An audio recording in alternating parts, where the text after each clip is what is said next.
안녕하세요. 함께 성경을 공부하는 우리 서로님들을 환영합니다. 오늘은 구약으로 떠나는 길 10강 신명기 12장에서 34장입니다. 주제는 생명을 택하라 이고요. 신명기는 모세오경의 마지막 책입니다. 어쩌면 모세가 유언으로 남긴 마지막 책이라고 할 수 있겠죠. 그것들이 초창기에 어떤 형태로 존재하다가 집대성된 시기는 우리가 모세 오경하면서 계속해서 이야기하지만 바벨론 포로기 이후입니다. 바벨론 포로기 때 이스라엘 백성들의 가장 큰 관심은 왜 우리는 이런 상황이 되었는가예요. 그러니까 더 직접적으로 말하면 우리는 왜 심판받고 망했나 라고 하는 질문이 생기게 된 거죠. 우리는 하나님 백성인데 왜 심판받았고 왜 이렇게 망했지? 왜 이런 낯선 땅에 와서 고통당하고 있어야 되지? 이런 질문들이 답을 얻어야 될 거 아니에요. 그런 답으로 대부분의 모세 오경이 수집되고 집필되고 편집되었습니다. 그래서 그런 관점에서 모세 오경을 읽으면 이래서구나, 이래서 썼고 이런 내용을 담고 있구나 하는데 좀 더 가까이 접근을 할 수 있어요. 그냥 오경은 법전이니까 하나님이 십계명 돌판에 새기듯 이스라엘 백성에게 딱 주시고 앞으로 너희는 이대로 살아라 라고 해서 주셨다고 해석하면 해석이 안 되는 부분들이 참 많습니다. 근데 우리들의 실질적 삶, 특히 이스라엘 백성이 망하고 난 다음에 했던 그 질문을 바탕으로 읽어나가면 이거구나 싶으실 거예요. 지난 시간에 신명기 1장에서 11장을 통해서 쉐마를 살펴보았습니다. 주님은 우리의 하나님이시요 주님은 오직 한 분뿐입니다. 오늘은 그 쉐마가 실제 삶으로 어떻게 이어지는지를 다룹니다. 그래서 오늘의 핵심 본문은 신명기 30장 19절이에요. 이것도 외우시면 좋습니다. 나는 오늘 하늘과 땅을 증인으로 세우고 생명과 사망, 복과 저주를 너희 앞에 놓았다. 너희와 너희의 자손이 살려거든 생명을 택하라. 처음 인류를 만드시고 에덴 동산에 선악과를 놓으셨잖아요. 먹는 옵션과 먹지 않는 옵션이 있습니다. 하나님은 거기서 선택할 수 있도록 아담과 하와를 부르셨고 그들에게 기회를 제공해 주셨죠.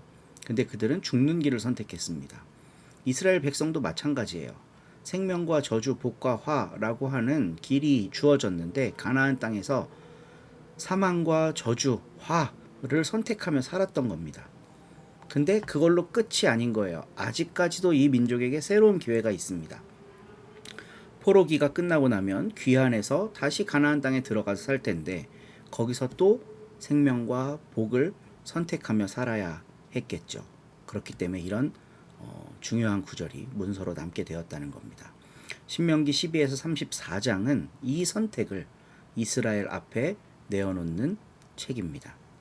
지난 시간에 주님은 우리 하나님이고 주님은 오직 한 분뿐이다. 그러니까 마음과 뜻과 힘을 다해 하나님을 섬겨라 라고 하는 걸 이스라엘 백성이 굉장히 중요하게 여기고 집이든 손목이든 머리든 다 이 문장을 써놓고 자녀들에게 또 밖에서 사람들에게 이거를 전하라는 그런 사명을 부여받았었다고 이야기했겠죠. 그래서 1장에서 11장은 구조적으로 이 쉐마가 선언되는 장입니다. 그리고 12에서 34장은 그 쉐마가 실제로 삶으로 이어지는 방식이라고 할 수 있겠어요. 그래서 오늘은 이런 흐름에 따라서 함께 강의를 나누려고 하는데 먼저는 12장에서 26장까지 나오는 신명기 법전에 대한 내용입니다. 디테일하게 못 다루고요. 그냥 전체적인 얼개만 보게 될 거예요. 디테일은 여러분들이 성경을 독서하시면서 얻으시면 됩니다. 이 신명기 법전은 한 분 하나님을 섬기는 삶에 대해 가르치고 있어요. 그리고 그 다음 축복과 저주, 땅의 신학에 대해 이야기하는데 하나님은 다시 이스라엘에게 법을 주실 때 이걸 잘 지키면 살면 너희가 생명을 얻을 거고 그렇지 않으면 생명을 잃을 거라고 말씀하시죠. 그래서 그게 축복이 될 수도 있고 저주가 될 수도 있는 겁니다. 그리고 이 축복과 저주는 인간과 하나님의 관계성 속에서만 이루어지는 게 아니라 인간이 발딛고 살아가는 이 땅이라고 하는 우리의 토대와 밀접한 연관이 있다라는 걸 함께 나누려고 해요. 그래서 결론적으로 하나님이 생명과 사망을 선택하라고 하시고, 자 너네들 어떻게 하나 잘 볼게, 사망 선택하면 할 수 없지 뭐, 이런 마음으로 이걸 주셨을까요? 아니죠. 생명을 선택하기를 바라는 마음으로 주셨겠죠. 안전한 길이 있고 굉장히 위험한 길이 있어요. 근데 아이가 혼자 어딘가로 가야 합니다. 그러면 부모가 이쪽으로 가면 안전하고 이쪽으로 가면 너 큰일 날 수도 있다 라고 말해주잖아요. 큰일 날 수 있는 길을 가길 바라는 부모가 있겠습니까? 당연히 아니죠. 그러니까 성경 안에 이런 두 가지 옵션이 있다고 해서 하나님은 방관하거나 그냥 놔두시는 분이 아닙니다. 생명의 길을 선택하기를 바라시는 분이죠. 그래서 신명기가 이스라엘 백성들에게 주어진 거예요. 이 책의 목적이자 결론이라고도 할 수 있습니다. 그럼 먼저 12장에서 26장의 법전에 대해 이야기를 좀 나눠볼 텐데요. 모세오경의 마지막 법전입니다. 출애굽기는 계약을 맺은 계약 법전이고, 레위기는 성결 법전이라면, 신명기는 뭐 따로 이름이 없어요. 뭐 신명기 법전입니다. 계약 법전이 자유와 해방을 이야기했다면, 성결 법전은 거룩함을 이야기합니다. 그리고 신명기 법전은 한 분이신 그 하나님께 어떻게 하면 충실할 수 있는가에 대한 내용을 다루고 있어요. 그러니까 자유와 해방이나 거룩함의 문제는 굉장히 종교적이고 상징적이죠.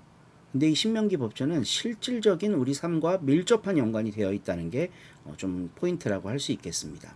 그래서 신명기 전체의 구조를 한번 살펴보면 1장에서 11장까지 우리가 지난 시간에 나눴던 내용이에요.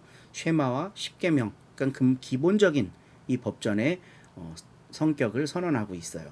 그리고 12장에서 26장은 개별적으로 어떤 법들이 있는지에 대해 알려주고 있습니다. 그리고 27, 28장엔 축복과 저주가 선언되고 29에서 30장에선 이 언약이 갱신됩니다. 그리고 31장 이후에는 모세가 마지막으로 이스라엘에게 남기는 것과 같은 내용이 담겨 있습니다. 먼저 법전의 앞부분, 도입 부분을 살펴보려고 하겠습니다.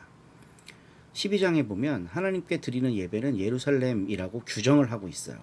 왜냐하면 이제 성전이 여러 군데 생기게 되잖아요. 그럼 마치 서로 다른 신들을 섬기듯이 이스라엘의 신앙이 갈라질 수 있기 때문입니다. 오늘날에도 기독교가 굉장히 많은 교파가 있죠. 다 조금씩 다르잖아요.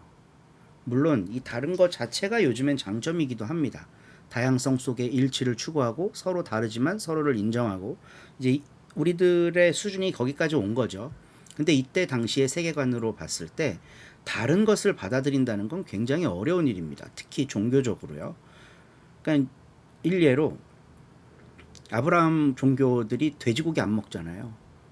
그러니까 여러 이유가 있습니다. 뭐 거기서 키우기가 힘들다느니, 뭐 건강의 문제, 그러니까 위생의 문제 때문이라느니, 뭐 여러 가지 이유가 있는데, 대체로 논의되고 있는 돼지고기 안 먹는 이유를 살펴보면요, 제사와 관련돼 있습니다.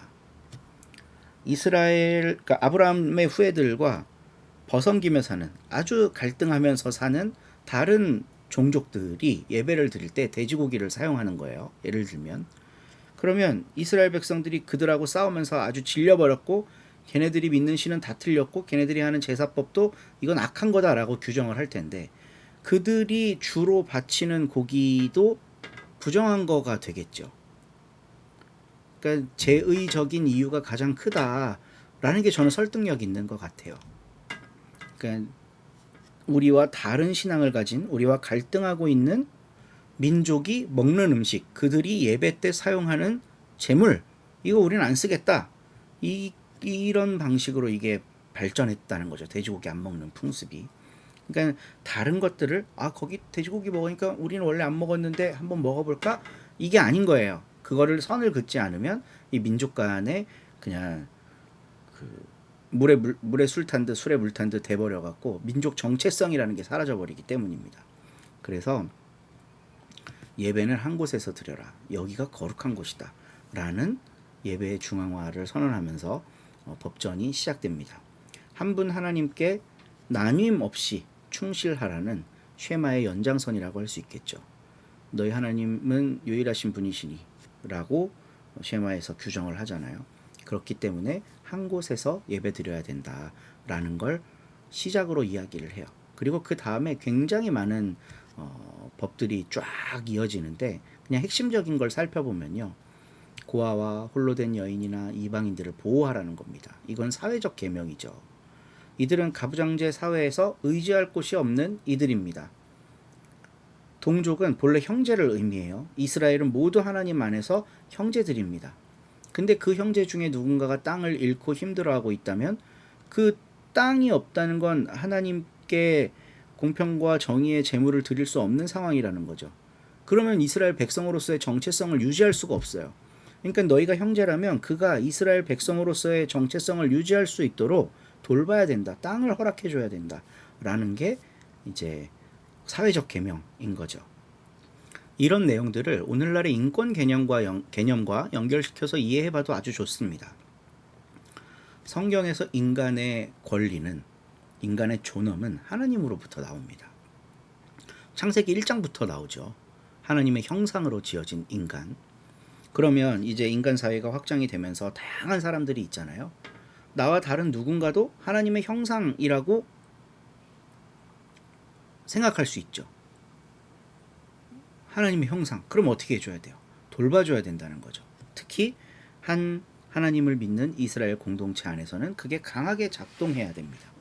하나님이 그를 사랑하시기 때문에, 그들을 돌보시는 분이 내가 주님으로 모시는 하나님이시기 때문에 나도 그분의 뜻을 따라서 원래 백성이었는데 연약해진 사람들을 돌봐야 된다는 겁니다. 여기 안에 사회복지도 있고 경제도 있고 정의도 있고 다 들어있죠. 그래서 이 사회적 계명들은 적극적으로 해석할 때 오늘날에도 매우 유효한 신학적 인사이트를 제공해 준다고 할 수 있겠습니다. 왜 그러면 이렇게 사회적 계명들이 강조되느냐? 아니, 하나님 백성으로서 예배만 잘 드리면 되지 뭘 이렇게 사회적인 거 뭐 이런 거 종교 같지 않은 이런 것까지도 지켜야 되느냐라고 할 수가 있는데, 예배와 이웃 돌봄, 그러니까 사회적 계명을 지키는 것은 결국 하나입니다. 한 분 하나님을 사랑하는 건 그분의 뜻을 따르는 거겠죠.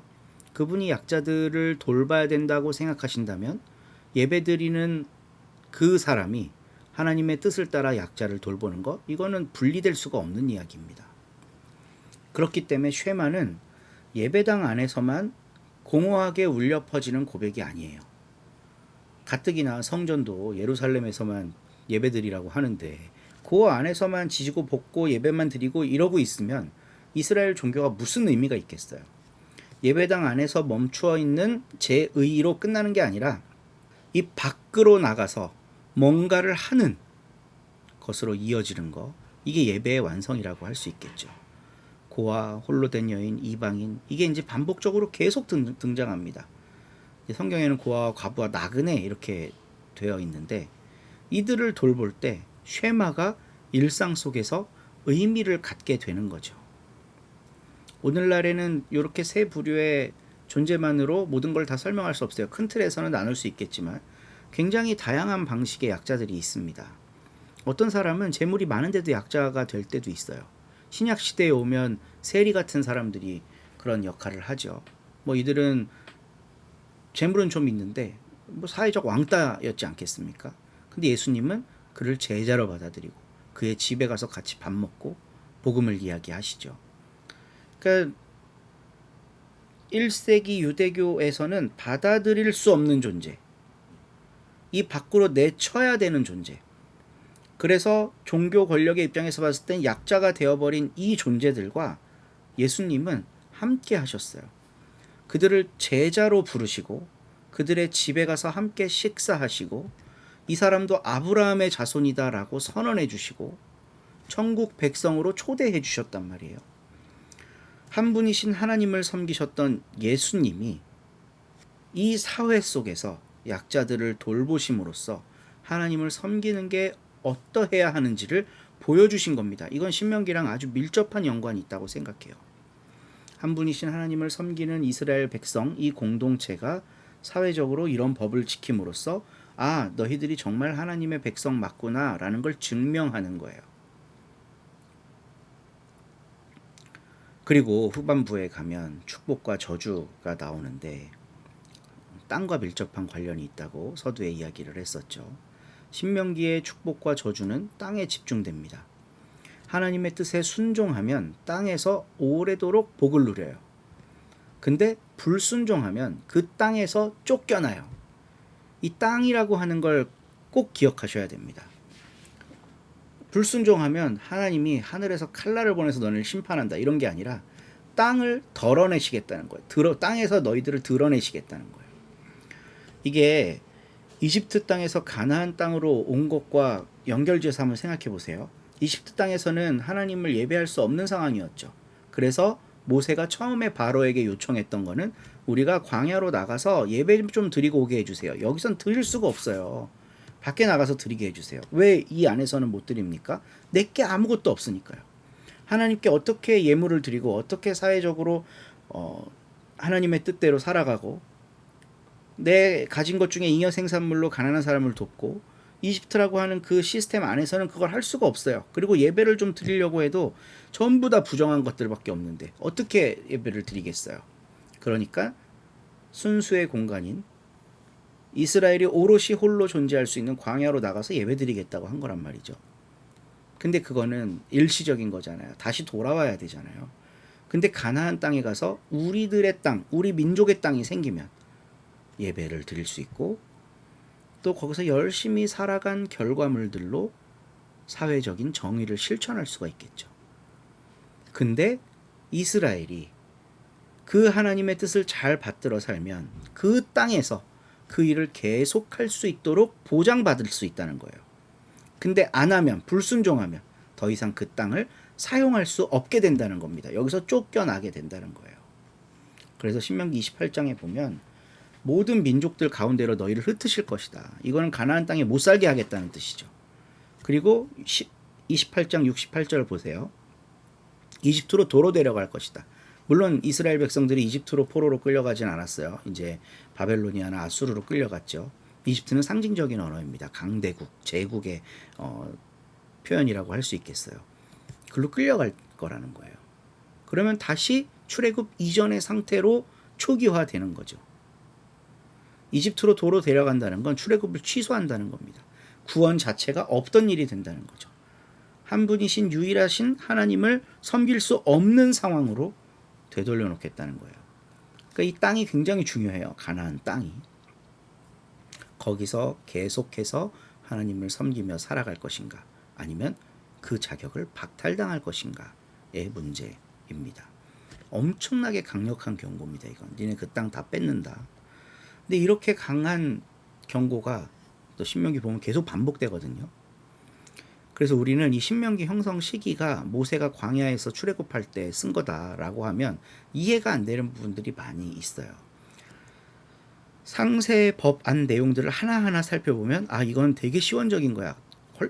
출애굽 그 당시에 붙어 있었던 법임이 틀림없어 라고 생각할 만한 것들도 있지만 그렇지 않은 것들도 있거든요.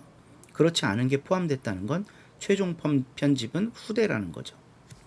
그러니까 법전의 일부분은 매우 오래된 것도 있지만 신명기 전체의 완성은 유배 이후라고 할 수 있습니다. 마지막 편집자는 이미 이스라엘이 땅을 잃어버렸다는 걸 알고 있죠.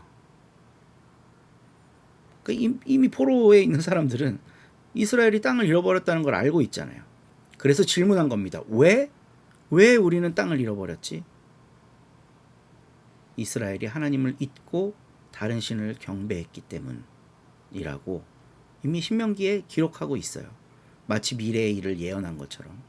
근데 이 편집 시점이 후대라고 하면 이게 이해가 되는 거죠. 단순히 이해 안 되는 걸 이해하기 위해서 편집했다고 해야 된다라는 게 아니라 그렇게 보지 않으면 이 성경 자체의 핵심을 놓쳐버릴 수가 있으니까요. 근데 이게 성경으로 기록됐다는 건요. 아, 우린 이제 망했다. 끝. 우리 이렇게 망했으니까 그걸 기록으로 남겨야지. 이걸 위해서 탄생된 게 아니에요, 기록이. 땅을 잃어버렸다고 해도 그게 끝이 아니기 때문입니다. 430년이라는 긴 시간 동안 이집트 땅에서 종살이를 했잖아요. 만약에 그 세대에 어떤 사람이 붓을 들어서 자기들의 형편을 기록했다고 한다면 우리들은 끝이다. 우리들에겐 희망이 없다. 뭐 이런 내용이었어야 할 거예요. 뭐 하나님의 명령을 잘 따라라. 너희들에게 복과 화를 선택할 수 있도록 준다. 이런 내용 안 남기죠. 포로기에 있는 사람들도 포로로 잡혀 있긴 하지만 이집트에서 우리가 탈출했던서 형성된 민족 아니냐? 여기서 탈출하면 새로운 하나님과의 언약 백성이 될 수 있다는 희망을 가졌기 때문이겠죠. 이 성경을 쓴 이유는. 그러니까 땅을 잃어버렸다고 해서 그게 끝이 아니라는 겁니다. 유배간 그곳에서라도 다시 마음을 다해 하나님을 섬기면 하나님께서 다시 모아들이시며 번성하게 하실 것이라고 이미 신명기에 기록되어 있어요. 더 나아가 이스라엘의 하나님께 마음을 돌이키는 것은 땅을 잃어버린 다음의 일입니다. 땅을 잃어버려야 돌이킬 수 있어요. 그러니까 땅을 잃어버린다는 것은 생명이신 하나님을 다시 찾는 계기가 됩니다. 그러니까 절망스러운 이 현실을 신앙의 눈으로 보면 이거를 통해 다시 하나님을 찾아가는 방식으로 해석할 수가 있는 거예요. 그래서 더 큰 틀에서 보면 일시적인 실패, 지금 멸망처럼 보이는 이 상황도 결국은 하나님의 큰 구원의 일부였다는 거죠.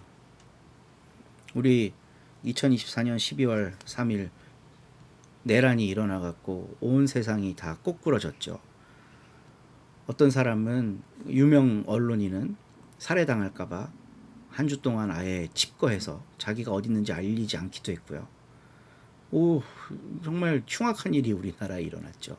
아니 87년도에 대통령 직선제를 만들어내고 민주화를 이루어내서 20년 30년 동안 탄탄하게 유지하고 있던 이 나라가 한순간에 나락간 거죠. 한순간에 박정희 전두환 시대로 이행해버렸습니다. 그 하루 만에. 근데 그 이후에 또 우리 한 1년 반의 시간을 지금 보내고 있는데 이걸 복구하고 극복하고 새로운 시대를 전망하는 과정 중에 또 우리에게는 이전에 없던 체력들이 생겨나가고 있어요. 물론 그렇기 때문에 계엄은 정당하다. 그런 일이 때때로 일어나줘야 인간이 발전한다. 이거를 정당화하려고 하는 게 아니라 이미 지나간 역사, 우리에게 아픔을 주었던 그 역사를 우리가 성찰적으로 바라볼 때 이 아픔이 있었기 때문에 이 다음도 있었구나 라고 해석할 수 있다는 거예요. 이스라엘 백성들이 수백 년간 가나안 땅에서 제대로 못 살았기 때문에 하나님으로부터 징벌을 받았고 끔찍한 70년 포로 유배를 당했지만 그 시간이 아무것도 아닌 게 아니었구나. 다시 성경을 기록하면서 성찰적으로 자기들의 역사를 살펴보고 기록하고 앞으로는 우리 이렇게 살자라고 하는 꿈을 제공해 줄 수 있었구나. 그리고 그게 지난 2500년 동안 인류의 정신사의 한 축을 떠받치고 있는 성경이라고 하는 이 위대한 저작물로 남게 됐구나. 그 고난의 시간이 없었다면 성경도 우리에게는 없는 거라고 할 수 있다는 거예요. 그러니까 결국 하나님의 구원의 크신 경륜 안에서는 일시적 후퇴, 패배, 아픔 이것도 구원 역사의 일부라고 볼 수 있는 거겠죠. 서두에서 얘기했지만 오늘 암송해야 될 구절은 바로 이겁니다. 나는 오늘 하늘과 땅을 증인으로 세우고 생명과 사망, 복과 저주를 너희 앞에 두었다. 너희와 너희의 자손이 살려거든 생명을 택해라. 주 너희 하나님을 사랑하여라. 그의 말씀을 들으며 그를 따라라. 이렇게 앞으로 살아가기를 바라며 우리에게 주어진 책이 바로 신명기라고 할 수 있겠습니다. 이제 34장으로 가면 모세가 죽습니다. 느보산 꼭대기에서 하나님이 주실 그 약속의 땅을 바라보고 그 안에 발을 딛지 못하고 죽어요. 그러나 40년 동안 그가 이스라엘에게 가르치려고 한 것은 하나였다. 한 분이신 하나님에 대한 충실함. 그게 신명기고 모세가 남긴 유언이라고 할 수 있겠습니다. 오늘 함께 나눈 이야기들을 되새기면서 이렇게 질문해 봅니다. 나는 지금 하나님을 사랑하기 때문에 그분의 말씀을 따르고 있나? 아니면 어떤 의무감으로 규정을 지키고 있는가? 기독교인으로 살아갈 때 내가 하나님을 사랑하고 하나님이 나를 구원하셨기 때문에 그 하나님에 대한 자발적 순종으로서 기독교인으로 살아가는가? 아니면 안 지키면 지옥 간다음에 어떤 의무감이나 막연한 두려움으로 기독교인으로 살아가고 있는가 질문해 보시면 좋겠어요. 내 삶에서 물론 나일 수도 있습니다. 이게 오늘날에는 이 약자라고 하는 게 특정 계층만을 의미하지 않아요. 계층은 사라졌죠. 사실 법적 계층은 양반이 어디 있고 상놈이 어디 있습니까? 근데 오늘날은 보이지 않는 선들, 벽들이 서로에게 놓여져 있죠. 어떤 때는 내가 약자였다가 어떤 때는 저 사람이 약자였다가 이게 혼재되어 있습니다. 어떤 관점으로 보느냐에 따라 달라지죠. 근데 내 삶에서 그런 사회적으로 의지할 데 없는 사람들을 나는 어떻게 대하고 있나? 때로는 내가 그런 약자의 자리에 있을 때 나는 나를 어떻게 바라보고 있나? 한번 고민해 봤으면 좋겠습니다. 그리고 고난도 결국 큰 틀에서의 구원의 경륜의 일부다라고 얘기를 나눴었는데 혹시 내 삶에서 어려웠던 점들을 되새기거나 그게 지금도 이어져 가고 있다면 이 어려움과 상실이 하나님께로 돌아가는 계기가 될 수 있을까? 한번 함께 고민해 봤으면 좋겠습니다. 주님은 우리의 생명이십니다. 신명기 법전은 쉐마의 연장입니다. 예배를 한 곳에 집중시킨 것도 사회적 약자를 돌보라고 명한 것도 모두 한 분이신 하나님께 온전히 충실하라는 선언입니다. 신명기는 땅의 상실을 경고하면서도 멸망조차 구원 역사의 일부임을 선포하며 이스라엘 앞에 최후의 선택을 내놓습니다. 선택을 내놨지만 하나님의 마음은 이거였죠. 생명을 택해라. 오늘은 여기까지 하겠습니다. 다음 주에 또 즐겁게 만나겠습니다. 샬롬.